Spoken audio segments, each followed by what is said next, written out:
மச்சான் புதுசா ஐவாட்ச் வாங்கியிருக்கேன். சூப்பர்ரா. இன்னைக்குதான் வாங்கினேன். எப்படி இருக்கு? சூப்பரா இருக்குடா.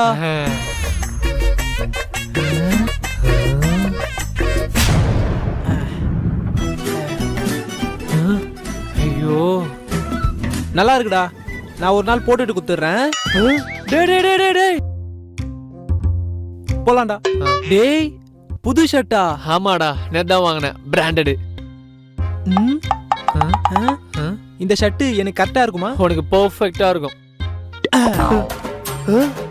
ஒரு நாள் உன் ஷர்ட்டை போட்டுட்டு குத்துறேன். டேய் என்னடா மூச்சு வாங்க வாங்க ஓடியார? மச்சான் யாரும் என் லவ் அக்செப்ட் பண்ணிட்டாடா. ஏய் வாழ்த்துக்கள் மச்சான். யாரும் நீ பார்த்ததே இல்லல. போட்டோ காட்டுறேன், நீ பாரு. இவதான் மச்சான் யாரு. நல்லா இருக்காடா. ஒரு நாள் கூட வச்சிட்டு குடுக்குறேன்.